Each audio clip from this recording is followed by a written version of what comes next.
next Saturday, our new location, Jeffersontown Library in J-Town. Be there or join us on Zoom. And one final announcement.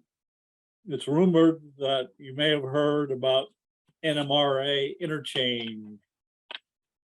It's coming. We've been saying it's been coming, but now it's really starting to get closer, and there's actually a date has been given, although I'm not sure if that will actually happen. So let's just say it's coming soon, and when it is available, you will get a notice from the NMRA that you can sign up. What is NMRA interchange? It's exactly what it says it is, an interchange of information, ideas, pictures, video, everything. It's based on the Discord platform, which you might have heard of, but maybe haven't joined. I would encourage you, if you're interested in, it's basically a social gathering to exchange ideas, information, meet up with your friends online.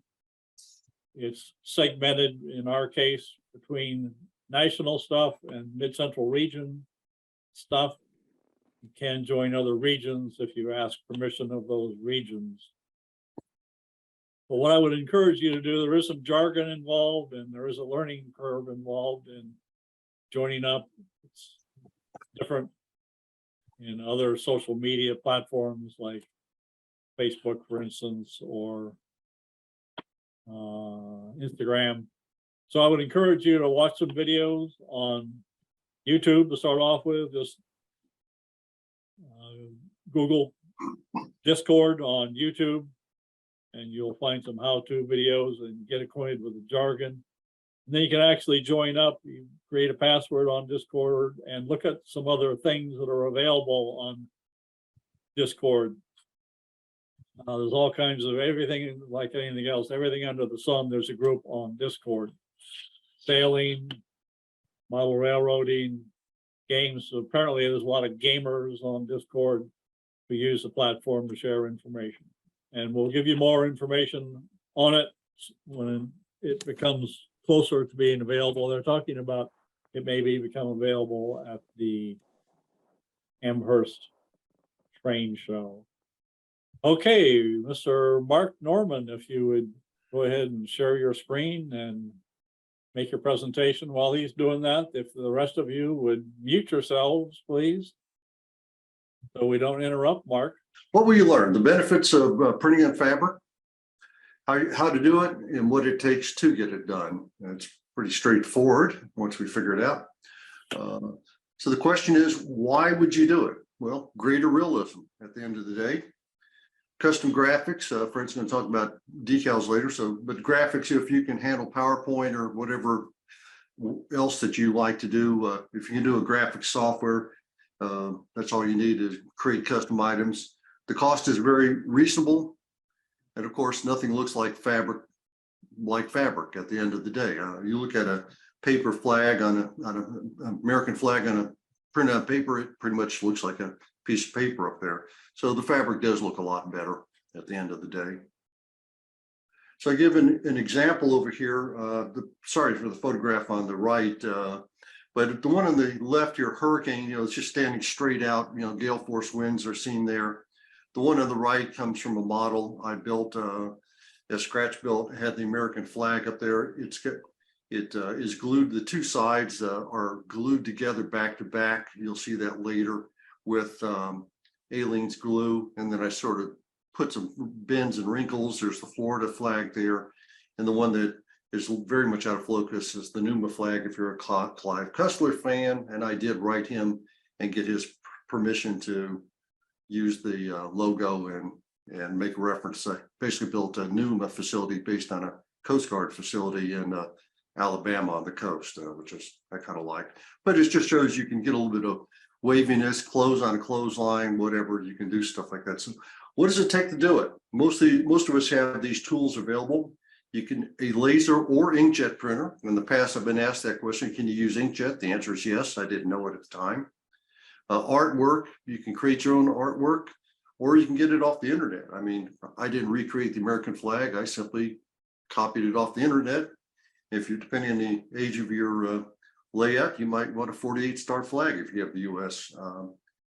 Graphic fabric software, whatever you choose to use. I happen to be in the Microsoft family of stuff, so I use PowerPoint. There's plenty of others.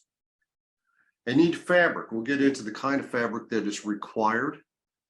Freezer paper, you get it at the at your local grocery store. It's last time I bought it was like $3 a tube or something like that. That'll last you a long time.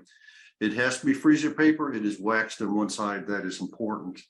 Need an iron, your common modeling tools, and I used Aleene's flexible, stretchable fabric glue for the fabric. There may be other things out there. That's just what I happen to use, and it works, so I'm sticking with it. I'm sure there are other solutions.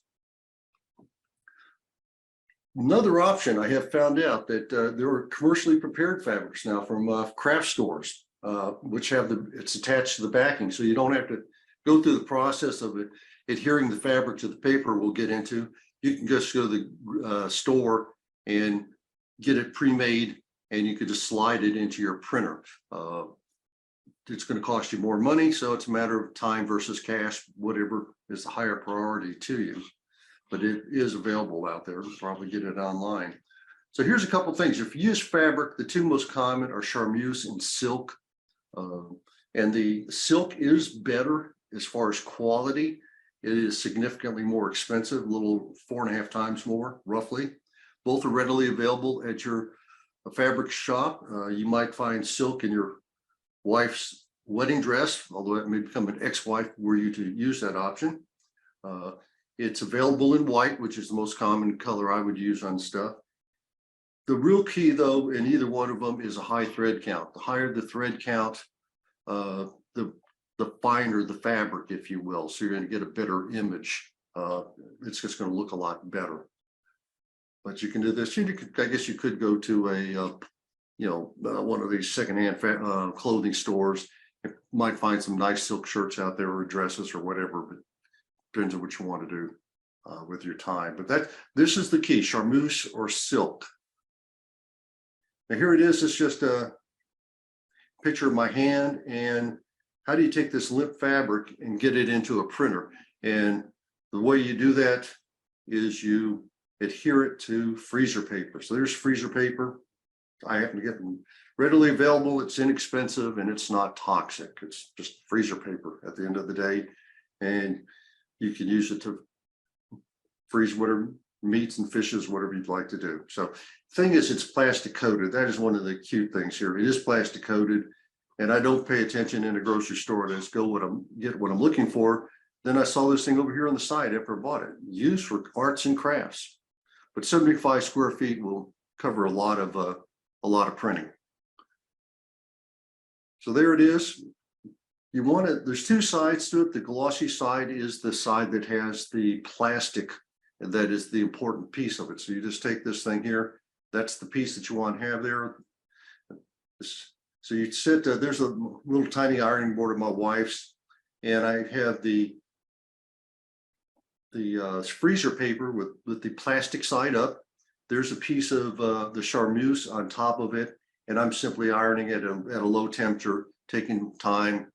If you screw it up, throw it away, make another one. Pretty straightforward there. And that's just showing there, you can pull it apart. Don't pull it apart at this point, obviously. So now what you've achieved is you've adhered your fabric to the paper, and then I simply used a rotary cutter here and trimmed its size. I did 8.5 by 11. You could do half that if you like. I tend to run a number of the same images on the piece of fabric. I think I put it up here in the coming slide. I do find that I get I probably get about 80% come out okay. No matter how careful I am with my ironing, I get little wrinkles, and some of them are not. And so it doesn't really work out too well for me. So you notice I have a space for the lanyard or pole. So these are Florida flags, and there's a tiny space there because you're going to fold those over around the lanyard or around the pole, however you want to do it. So you can just, in this case, it's Florida flag, so it looks pretty much the same both directions. The US flag, obviously, the two sides of it, you want the blue fields back to back. if you don't do that, you fold it over, it's gonna look a little silly. Mark, Yes, quick question. On the last slide, that guide that you have over your paper there that you're using with your cutter, yes. what is that? That is a guide from my wife. She uses it for, she does quilting. So it's a plastic guide, and these are 1-inch squares. And then of course you have your 1/8 inch, 1/4 inch, 3/8, and so on. And it happened to be laying around, so I used it. Okay, Yeah, and so then you can get that at the quilting store. I would think so. So Okay, they come in a variety of sizes. She has, I think, a couple sizes, but yeah, good point. I didn't think about that. It's a handy little guide. Most days just trying to make, since I could do 8.5, since that's a 1/2 inch mark on this end and a full inch on that side. Barb's online, she might have a couple pointers on these things. So basically you match the size to your size selection. If you're doing 8.5 by 11, that's how you want to cut it. Again, here, you leave a little gap. You can play around with it, print on paper at first, see how it looks, and adjust the gap as needed to make it all work out right. Whew, that's busy looking. But in any event, there it is, printed on a piece of paper with the 50-star flag and a little gap. And since I do print on paper first, print small size, 4x6, whatever you can. Like I said earlier, I do get a loss, about 10% I'm losing due to a wrinkle will form somewhere along the lines. And I take this Aleene's flexible stretchable glue to just gently smear it on the flags after it sets up. I find there's a little bit of a few threads will pop out no matter what I do. So, trim those with a pair. I use surgical scissors. I trim the threads that are hanging out. I take the edge of the flags and just lightly brush it with the glue. And then I take something like one of those little disposable brushes you get there at the hobby shop and make little folds in the flag, or if you close on a clothesline, you just give it a little bit of life so it's not sitting there stiff like a paper flag. If you print it and it's on the wrong side of the paper, turn it over and print it again. I've done that. That's a confession. So once you get that, you separate the fabric from the paper. I mean, you throw the paper away or recycle it. But just some ideas: flags, banners, curtains. You can put them inside of buildings, whatever. Tarps for those open loads. But that's pretty much it. I just look out there in the whatever I'm trying to model and say, gee, let me copy that pattern. And when I built my grandfather's welding shop, I just took an old picture of it, found something that looked pretty similar for the siding on the building, and that became the asphalt siding that on that particular model. That was different though. But that's a little bit about it. Questions, ideas, thoughts, observations? I'm jumping in about the quilting rulers. You can probably get them like at Walmart. There's several different kinds. I have one that I really like. That's my newest one, and it's got like a little track on it, so that because a lot of times when you're cutting a long strip, sometimes the rotary cutter will stray from the side of the ruler, and this one has a track and it keeps it on track. It's really Nice. cool. But the other thing to do is don't go borrow your wife's rotary cutter. It's probably okay to borrow the ruler, but the rotary cutter, because sometimes people are pretty finicky about their rotary cutters cutting anything, although you were cutting fabric, so I guess that might be okay. But sometimes that's a little touchy subject. Well, there's a warning for you, Fred. Let me tell you, I have my own sets of scissors. Yeah. And I think I probably have a rotary cutter I can contribute to you if you need it. Yes, ma'am. So You can get a box of blades cheaper, it won't be cheaper than sharpening your old blades, but it'd be a whole lot more convenient. Oh. And do dispose of those blades responsibly, because you put them in a plastic bag. I put my old X-Acto blades, and most all my blades go in a empty drink container. What is it stuff? Gatorade. I just drop in a Gatorade bottle so they don't puncture. That's all I have, ladies and gentlemen. Hopefully you find that as some help and make some nice accessories for your layout. Any other questions from Mark? Yeah, I think the lack of questions indicates that you did a good job covering the material, Mark. Okay, well, we're a little ahead of time, which is a good thing here. So let's get Fred started with printing on white decals. Then if we have time after Fred, what we'll do is have some time for Bull. Take her away, Fred. Thanks, Ron. This whole clinic is all about, as it says on the screen here, printing white decals, and really printing white decals at home, not having someone do it for you. Keep in mind that this is my solution. It's not the only way to do it, but it has worked effectively for me. And I've thrown this presentation out at two other guys I know. One is Bob Weinheimer, who do something similar, and they've come back and said, yep, that's pretty much it. This is pretty much what they do as well. Here's what you'll need. You'll need a laser printer. This is not a solution for an inkjet printer. You'll need a white toner cartridge, and I'll talk about where to get that. You'll need some clear laser decal paper, not white, but clear.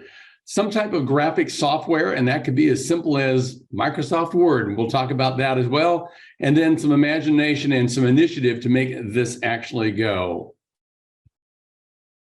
And here's where we're going with this. We're going to talk about a few examples. I'm going to talk about what worked well for me and what really doesn't work well. And again, I've bounced this off a couple other people who are doing this, and they've said pretty much the same thing, that those things that you think would work just don't work. And then I'm going to talk you through the basic steps of how to do this. I'll give you a couple of recommendations at the end, and it looks like we're going to have time, so I've got a couple bonus slides after all that. So here's an example of how I used to do white decals. These are all dry transfer letters, individually applied rub-on letters. Every single letter, every number you see there on the side of the Santa Cruz and Felton caboose was put on one at a time using a lettering guide. This is back in the early 80s, and this is a blue box, Athearn blue box caboose. The COTS Lube plate down on the bottom right, of course, is a decal, but everything else was one at a time. Painful, but I got it done. And because I was only doing a one-off, I wasn't going to go pay someone to create the decals for me. This caboose has some commercial and some homemade decals on it. The numbers on top, 990037, and the Milwaukee Road came from a decal set that Bob Kukler loaned me when I was scratch building this Milwaukee Road transfer caboose as part of my achievement program requirements. But if you look in the side sill and you look in the steps, you're going to see some white lettering. And here's a close-up of it. All that came from my laser printer here in the house, all printed white on clear decal paper. That's pretty darn decent. And the side sill there, the close-up was that picture was taken before I applied weathering and so forth, so not as nice. But you can see in the steps, that looks pretty darn good in there.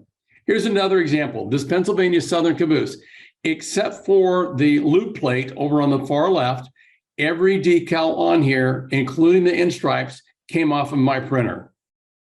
Now, sure, I could have bought the 991. I could have bought the stripes, but I said, you know what, let's see if we can make this work. And I did. The logo came from Bob Weinheimer. This, of course, is his home railroad that he models in Charleston, West Virginia. So I just borrowed his logo and sized it in Word, quite honestly, and printed it out, applied it to this little model. And you know what? Looks pretty good to me. Here's another example of the white decals that I printed at home. This is an old Roundhouse Shorty Overton passenger car. Now, at first glance, this may look like we have white decals where it says the big Santa Cruz and Felton Railway logo on the right, that round one, but that's not. That's a regular decal printed in color with red and green and black, but overlaid or laid down on that white background. So it looks like it's white printing, it's just clear. But what you don't see very clearly on this photo, the door and the ends, the end numbers are all painted in, or excuse me, all white decals that again came off of my home printer using that white decal solution that we're going to talk about here. The neat thing here is when you look at what you see on the side of this door, the one line on the bottom, lift handle to open door or closed door, that's just one strip. But the other three are all printed as one. I sized it and spaced it out so they could just go on as one decal and just instead of three individual ones. It made it a little bit easier for me. So again, there's the big side of it. Now, Santa Cruz Felton actually has two different styles two different paint schemes on this same type of boxcar. They originally ordered 100 of these, and they said, you know what, we think we can save some money by coming up with, and some maintenance costs by coming up with a simplified boxcar paint scheme. And so the later ones are all green. So we're going to have all white lettering on the side. I just haven't gotten one prepared for you, but you'll see that someday, I'm sure.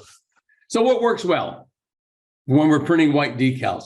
Pure white decals. That's what works well, either images or text. If you try and do something else, weird things happen, bad things happen. It just doesn't turn out as well. But images and text work just great.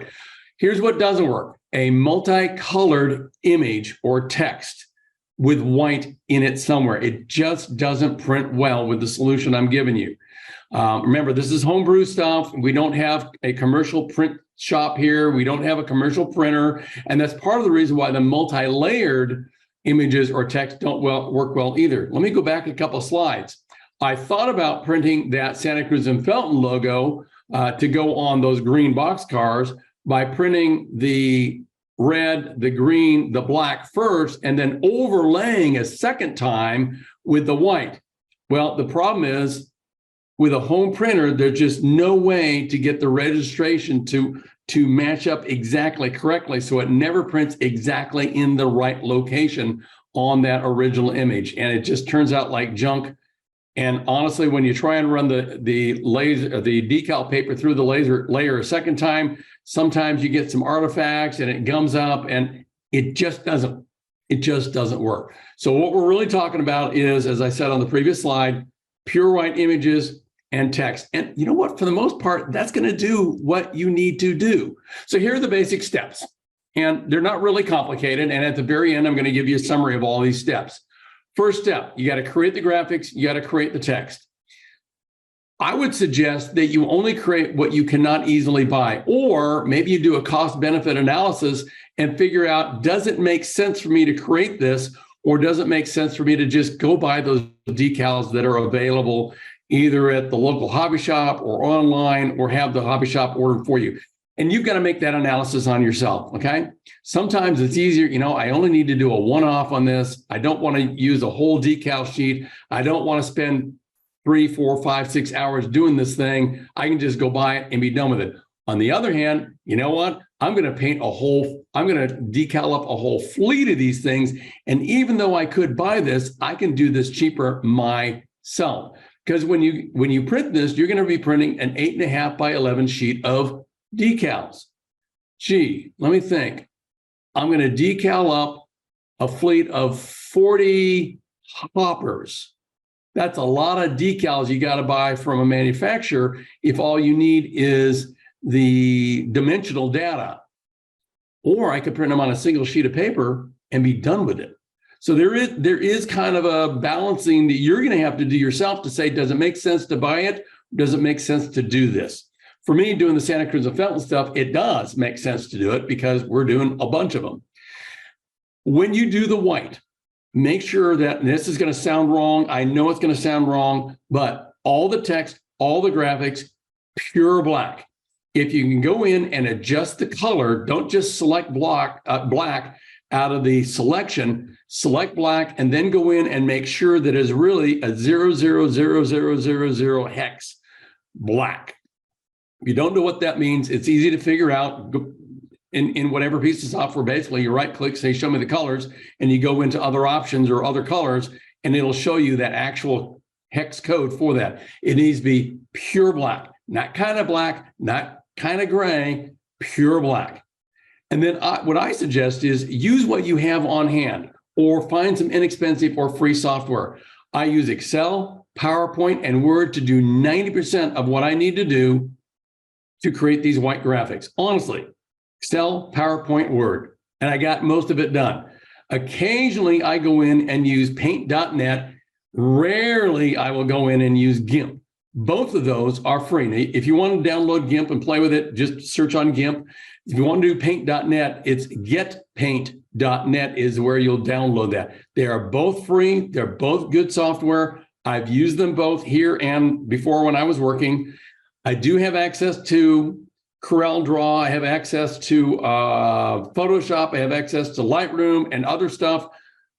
I rarely, I'll bet I've used those once in the last 2 years since I've been doing this stuff with the white graphics and text, printing those as decals. I just don't need those. This gets me by, and it'll get you by as well. The other thing is, everything I've listed here, GIMP's a little more challenging, but the other four, Excel, PowerPoint, Word, Paint.net, they are crazy easy to learn. The others are, man, they're tough. Not impossible, just tough. After you get your stuff created, then create a print sheet with those. Copy, paste, insert image, whatever works for you. Get the document printed out there. Again, use Excel, PowerPoint, Publisher if you want to, or Word.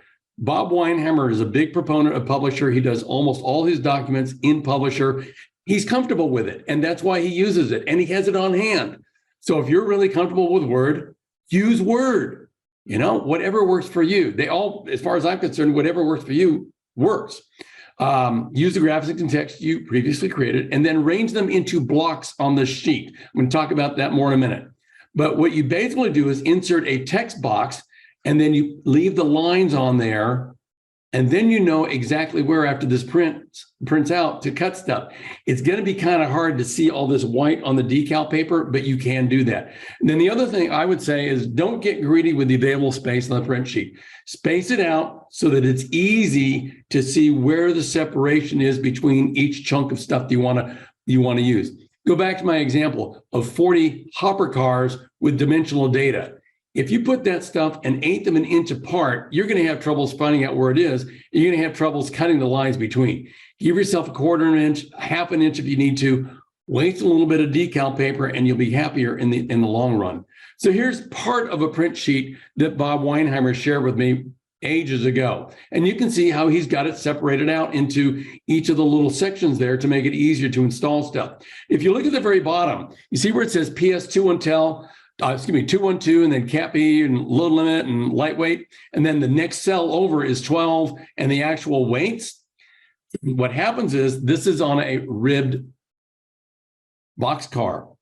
So in one rib, between two ribs, you get the PS212 and the cap E load limit lightweight. In the next one, you get the 12, yada, yada, yada, with all the weights. So you don't have to put those on as individual pieces with the reporting marks and then the weights. You put them on as a solid block in there and be done with it. You're making it easier for yourself. This is one advantage of doing this stuff your own. If you tried to get someone else to do this for you, they wouldn't be doing that for you. Or if you tried to use commercial available stuff, they wouldn't either. But you're able to create this to make it easier for yourself to make this happen. So again, don't get greedy with the available space on the print sheet. These things are spaced out just enough so it's easy to cut the lines and transfer it across.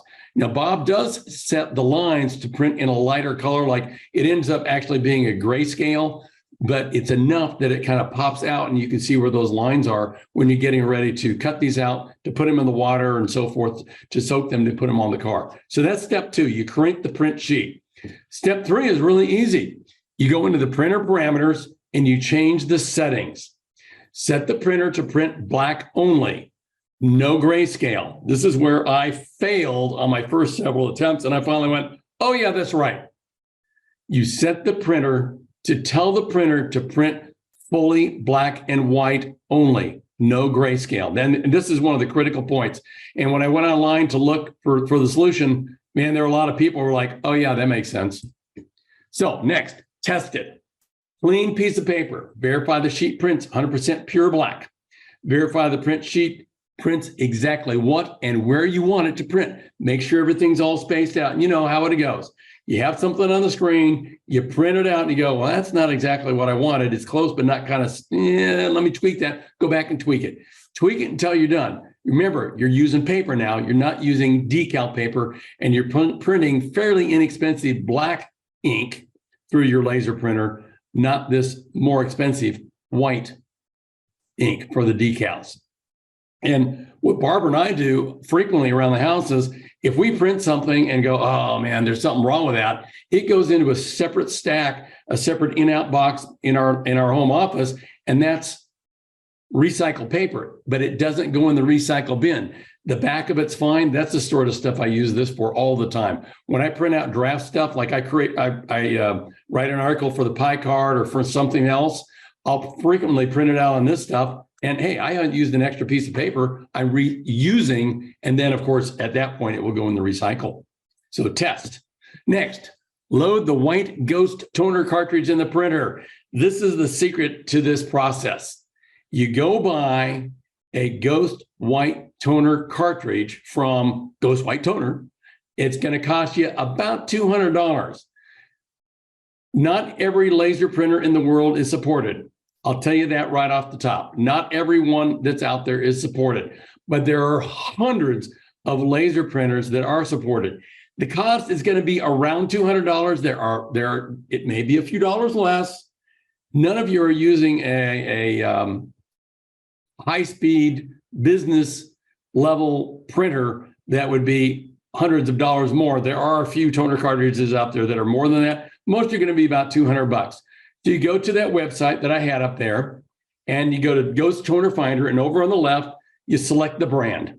What brand of printer do you have? Now, unfortunately, it doesn't list Brother, and I also have a Brother printer that I really wanted to use, but the reason I really wanted to use it is because the sucker's 20 years old and I don't use it for anything else.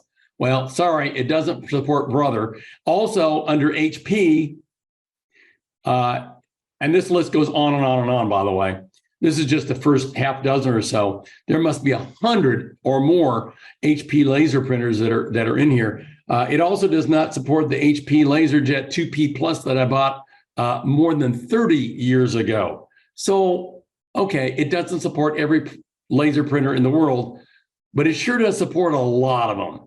The deal is, before you get into this, go to the Ghost website, take a look, see if your printer is covered. If it is, you can move on to the next step then, which is actually step one. These are shipped from Germany, and I'm not pushing you to get one now. I'm just telling you they have deals occasionally, and the deal right now is free shipping through the end of January 2023. So if you take a look at watch this clinic, think you're interested in this, it might be worth your while to jump out there and buy one now. How long does it take to get this thing from Germany? It's kind of random, quite honestly. And Bob Weinheimer ordered his, he had it in his hands in 72 hours from the time he said, buy. It took 2 weeks for mine to get here. Bob's came straight through without any problems. Mine got stopped in customs. I actually got a phone call from FedEx guy in New York that said, hey, we need to do this form. I know what it is in there, but we need you to fill out this form and send it back to us and sign off that, yes, it really is a toner cartridge and you really are going to use it, just for printing stuff. I'm like, really? How often does this happen? He says, not very often, but when it does, it's stuck until you send us this form back. So that added a few days, and then it had to go to the customs people, and it just took a while, and it took, honestly, about 2 weeks for it to get to me. Fortunately, I didn't have a big job waiting. I just okay, that's fine. So there you go. And the last part of loading the white Ghost toner cartridge in your printer, you take the black toner cartridge out, you put the white toner cartridge in. So let me go back a step or two. Remember where I said, actually back all the way back here. Create the graphics and text. Make all text and graphics pure black. And then we said, set the printer to print black only. And now we're saying, replace the black toner cartridge with the white toner cartridge. Your printer does not know that there is a white toner cartridge in the black toner cartridge slot.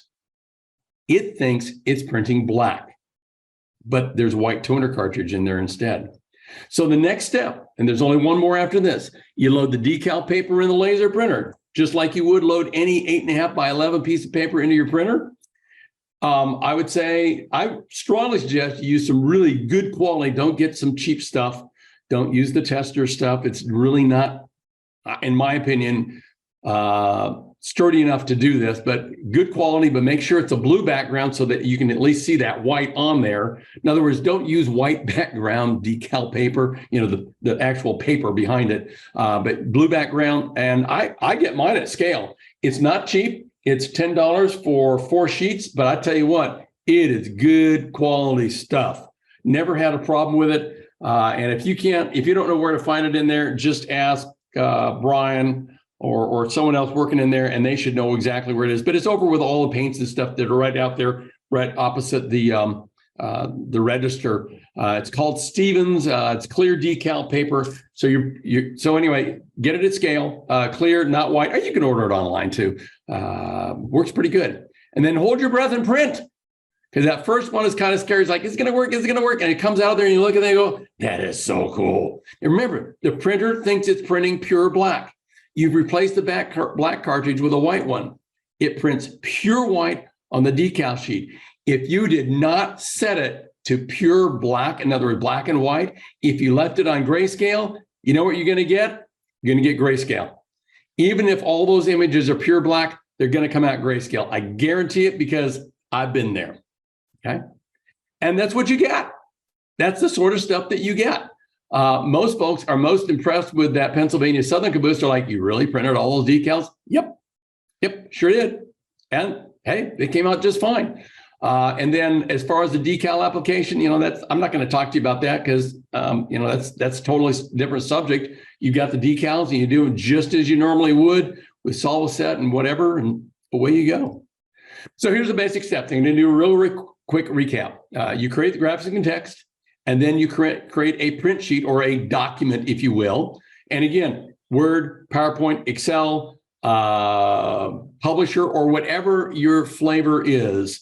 Set the print parameters or settings on the printer, run a test. And I think that's really important. Run that test just so you know everything's going to come out exactly as you expect. And think about even going to the point of, I wonder if those squares are too close. Let me run some scissors down there and go, whoops, and space them out a little bit, okay? And if you're using text boxes, that's easy to do. Load that white toner cartridge that you bought from Ghost Printer, load the decal, hold your breath, print, and away you go. So again, a couple of recommendations. We've talked about this a little bit. Create only what you can't easily buy or what makes sense to create instead of buying. Use software you have on hand or use some inexpensive free software that's available out there. Everything you saw, including the fancy round Santa Cruz and Felton with the software I've mentioned. Good quality decal paper. You're going to be really disappointed if you spent all this time and effort, and especially the expense on that toner cartridge, and the decal paper is, junk. So don't do that. And of course, print only pure white decals. Doing anything else, you're just not going to be happy. So again, my solution, your solution may vary. Here's what you'll need. Real quick, we talked about it. You got to have a laser printer. This solution does not work with an inkjet printer. You got to have that white toner cartridge, the clear laser decal paper, graphic software, and some imagination and initiative. And that is quite honestly what I have to present to you. Ron, we got a couple more minutes. Well, I don't see why not. Okay. Go. Yeah, Mark says okay, Fred. Hey, Go ahead. Thanks, Mark. Thanks, Mark. Right. Let me talk about a couple other little things here before I wrap up, and then we'll open it up totally to questions. So this is bonus project here for us. What if you want to print COTS or loop plates? Now, I did not on all the examples that you saw, and the reason I didn't was because, well, shoot, I had some decal sheets left over from projects that I was doing in the 80s and 90s, and I said, I'll just use these. So why not? But now I'm going to need a whole bunch of those. So how would I create that? Because, those things are white letters with a black outline and a white frame. So how would you do that? Well, there's a couple ways to make these things happen. And I'm going to give you two different solutions. Here's one solution. Oh my goodness. Solution one, you create a black image with white lettering and numbers, and then you use clear decal paper. You print with a black toner cartridge, and the white lettering and numbers will be clear. Ooh, create a black image, white lettering and numbers, and now you've got a decal that when you put it on something, the background shows through. Okay, so all the stuff on there, it's black, but where you see white on here is clear.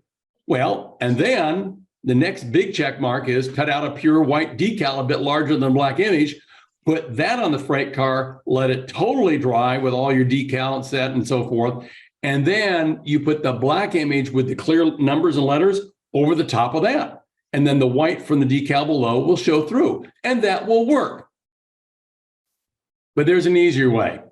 Go back to scale, and right next to that Stevens clear decal paper is Stevens white decal paper.